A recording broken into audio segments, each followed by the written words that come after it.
Morning all. It's Tuesday the 18th of January. I've just got back a little while ago from walking the girls up to school. So can we guess what we're going to be doing this morning? Yeah. Now we should be picking this back up this morning, hopefully get it done by dinner time. I'll see the other side to do as well. It's you see the lovely frosty morning this morning here in Lincolnshire. A bit of sun starting to come out again, so hopefully it'll warm up a little bit. We've just put some coal on the fire. That's still going from last night, so I just emptied the ashes.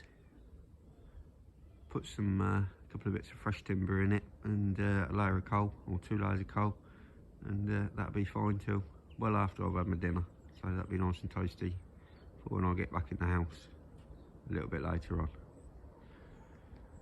So again, we'll carry on with the Land Rover, do some bits of filming as we go.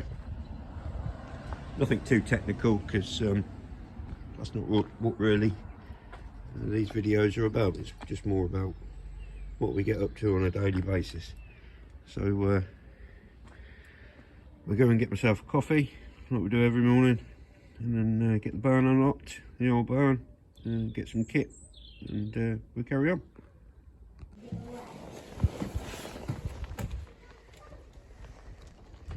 There's our Marley, ready for another busy day in the yard. You know, boy, got a bit of the old grey beard going on there. I'm trying to look like your daddy. What do you reckon? Get the Land Rover done today? Wag your tails, we do that, yeah? Yeah, we do that, won't we? Eh? It's good. It's good lad.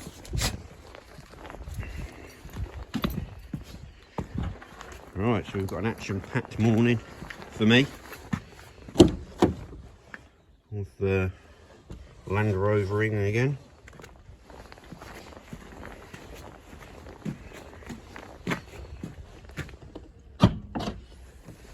Put all the kit in the boot last night, so it was all ready here for the morning. We used the box there, all the bits came in just to chuck my tools in to keep them all together, and obviously we got the new pads and discs there. The handbrake shoes should be here today, so I'm going to get those springs and the self-adjuster and the springs. Take these locking pins off each side first, obviously, and strip the top end round. Disconnect the handbrake cable, it's automatic, and then swing these round, get the bottom spring off, which is a bigger spring. It's a bit more difficult, but once you've got this top free, the bottom shouldn't be too bad. And then we do a bit more cleaning round the back here, and then the contact points, like I said yesterday, we give them a really good clean. We'll copper slip them, just copper slip everything when we put it back together, all the bolts and that. Got all the bits down there from yesterday, and that's the cleaning fluid I used there. It's just a degreaser. It's pretty good, it's pretty cheap. Get it from when it comes from Screwfix, and then I nicked one of my kids' toy watering cans just to rinse it off, save getting the hose pipe and jet wash out. So yeah, all right under this side as well. Can't see any other issues. We'll clean the caliper up there a little bit more, and we'll push the piston back to take the new pads. And then we've got the carrier there as well that I cleaned up yesterday with some wire wheel and some degreaser. Clean that all up so it's nice and smart when it goes back on. So everything else not looking too bad, dirty, but it's the time of year. The roads where we live, they're all dirty and horrible at the moment. It's just that sort of damp sort of time, really.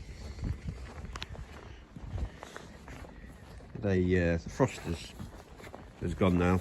We had a nice frost on the plough here this morning. and some of the tractors and that here were all frosted over.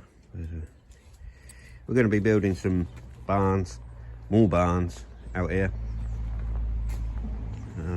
to get a bit more kit under cover, because there's the greatest will in the world, there's only so many times you can tie a sheep down on something. So anyway, we'll crack back on with this Land Rover and see how we get on. So we've got the old brake shoes off. There it is, all stripped out. Got the old pads there, self-adjuster, little top spring and the big bottom spring. There is the handbrake cable. It's all pretty dirty there, so just giving it a clean with the degreaser. Get it all nice and cleaned up, let it soak for a few minutes while we go around to the other side and do a bit more. There's quite a lot of obviously dust and build up of rubbish in there.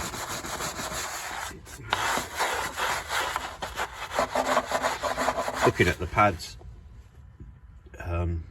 the original shoes, they're all stamped up from what looks like the factory marks, so they're probably the originals. So she's done pretty well, to be fair.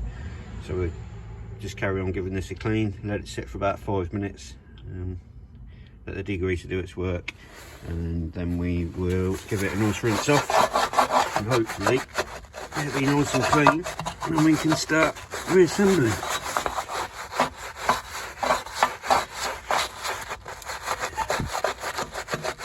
I'll just use an old dustpan and brush. It's pretty hard bristled, isn't it? You get all these fancy brushes and that, but this does the job.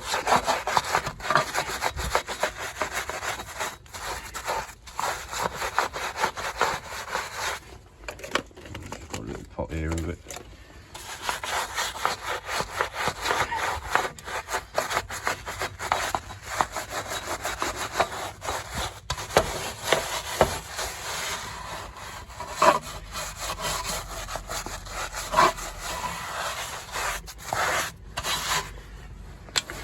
Proper job. We'll let that sit for a minute. Right, so we're on the passenger side now. Just got the old disc off there. As you can see, there's quite a lip on it and quite a lot of crud floating about in the bottom there. The only trouble I had with this side, getting it off, was the aligning set screw, which goes in there. So I had to drill it out. There's the end of it there. I just drilled it out with the old Makita battery drill. That's the only battery operated tool that I use. The rest of it's still on leads and plugs, but I've used this in the house to do the restoration in the house, which we'll touch base on later on, and I use it out in the yard and the workshops. Great bit of kit. So shoes again looking fairly worn. Everything's just looking a bit tired and dirty. So we'll get this side cleaned up as it sits, and then we'll strip it off, and then we'll clean it again. So we've just given this side, passenger side, a degrease and rinse off. So we start stripping it down now. Looking at this side, it's not as worn as the other side, but obviously while we're here, we'll change everything for what it costs, and then hopefully we don't have to come back into it again for a fair few more years. It's a bit dirtier this side, so I think I might get the cleaner out and give it a little bit of a clean there. Just tidy it up a little bit. I would like to in the summer do a wax oil job on it. It's just starting to get a little bit of rust here and there, so I think get it right up in the air, give it a good steam clean, and then give it a wax oil. So that'll be a nice summer's evening job, that one, rather than on a freezing cold winter's day. So we'll get that squared up hopefully this summer, a few months time, when it picks up a little bit.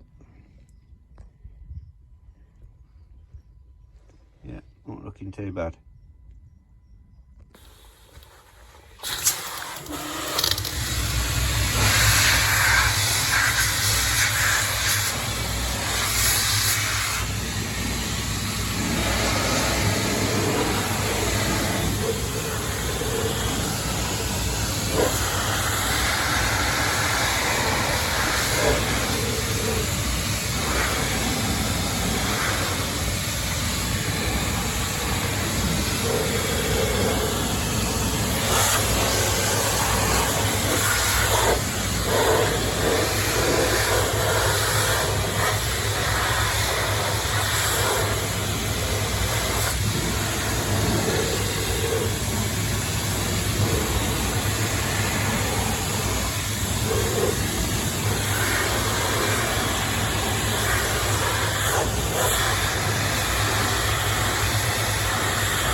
So we're all steam cleaned off now. I've got the big Karcher steam cleaner out, and just decided to clean it all really. The longer I spent looking at it, the more I thought, well, the wheel's off and it's all stripped down, let's give it a clean. I'll have to do it again in the summer, like I say, because I want to wax oil it all up. But I've got some liquid spray oil, and just gone round and done the chassis and swing arms and bits and pieces on it, so that should just tidy it up for a little bit, just over winter. And then like I say, in the spring, summer, I'll get her right up in the air all the way round, steam clean all underneath, and give her a good wax oil.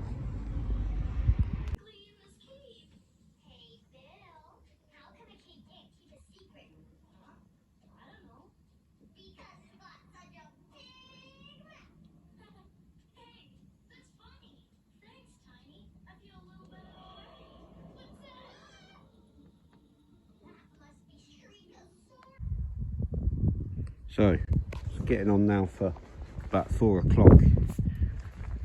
Had a bit of a slow day, to be honest. Still been waiting for these handbrake shoes to come. I'm all stripped down and ready to go on both sides. I'm all cleaned, everything's ready to go to put it back together. They're meant to be here this morning. I just phoned them. Well, I phoned them at dinner time, I couldn't get through. Just phoned them now, and they'd already sent out their parts van. He's already been around this area, and they'd forgotten them off the list. So it looks like it's going to be tomorrow morning now before I can get this whole thing back together. But we've got a couple of jobs still to do.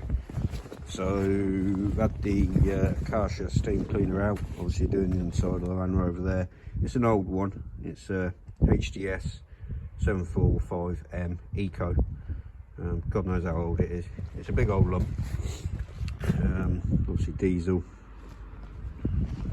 fired, goes up to 150 degrees. So yeah, it's pretty gets pretty warm. It's got the soap option on there as well. I don't use that because I don't really have a use for it. So we're going to get this drained out. So I think it's going to be another frost tonight, so we'll drain her out, put an old blanket over the top of the motor and pump, just make sure just keeps it above freezing a little bit, and then that'll probably do us for today. I would have thought we'll lock the old barn up and get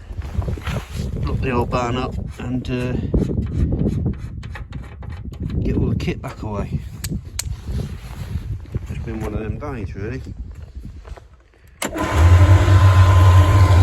strainer out. All the water's turned off.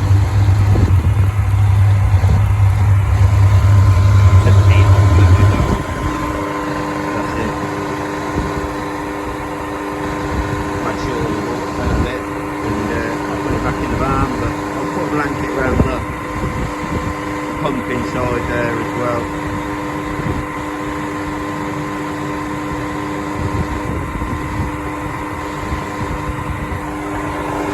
There's the drifting out.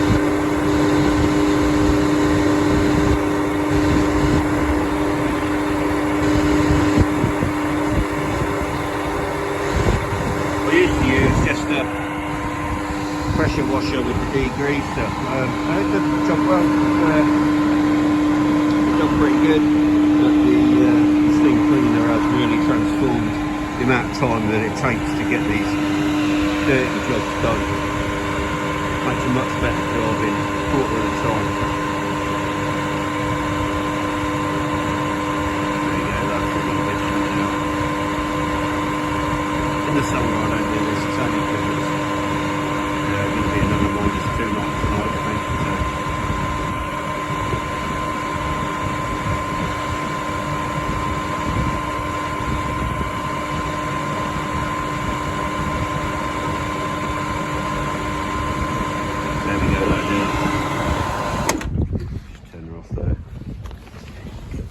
So.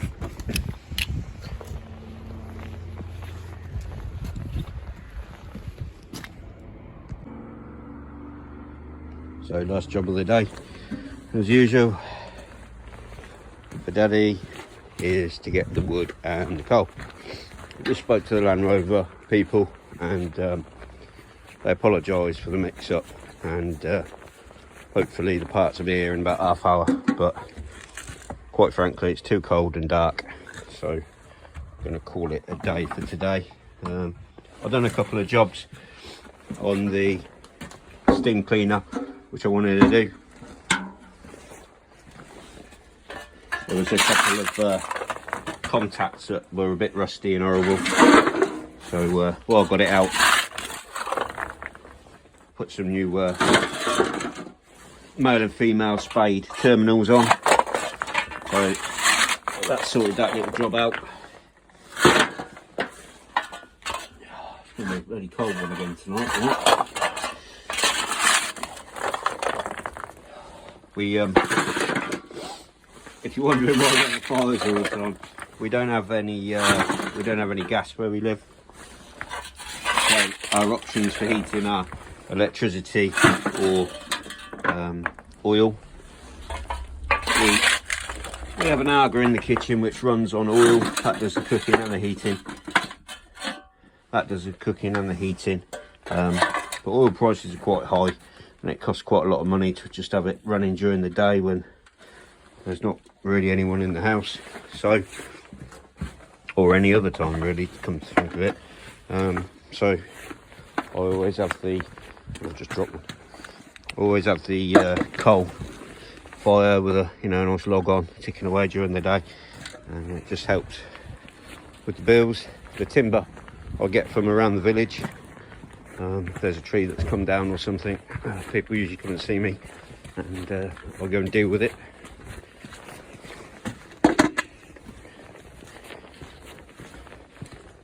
Chainsaw it up, and then I axe it all by hand. It's hard work, but on a cold like tonight, you're well, we are very grateful for it. I also have my girls out here, help stack away the logs. And put everything away, so we get some timber. This is the other pig pen. So just fill up the old crate there. You probably can't see 'cause it's dark again, but I'll get a bread crate, an old plastic bread crate, fill it with timber, and then I can I'll carry it across to the house. And there's quite a lot of space each side of our wood burner. Luckily we've got a big fireplace, so I'm able to get a crate of wood either side of the wood burner, so I have to keep coming out and getting the logs or anything like that.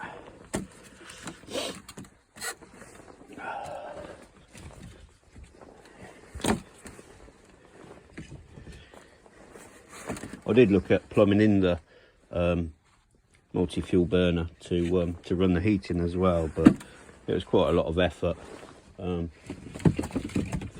for what you sort of get in return, and cost as well. So we decided to just have the normal multi-fuel burner rather than one with a back boiler. We've got 4 fires in the house. Obviously during the day and that we only run one. Sometimes we do have 2 going. There's a nice little view there of the old plough. I do like that thing. I kind of like it to be inside. I mean, it's not painted, and it's not gonna rot away in my lifetime. I quite like looking at it from the kitchen window. So yeah, it's quite a bit of garden art, but I do use it. So right, we'll get these logs across. So that's my day done. Thanks for watching. Hope you enjoyed the video, and please like and subscribe. We'd appreciate that a lot. It's the old lathe in the barn. Wartime, Second World War. Old as the hills, but still does a good job for what I need it to do. We'll do a walk around in the workshop and bits and bobs in a later date. So again, thanks for watching, and please like and subscribe.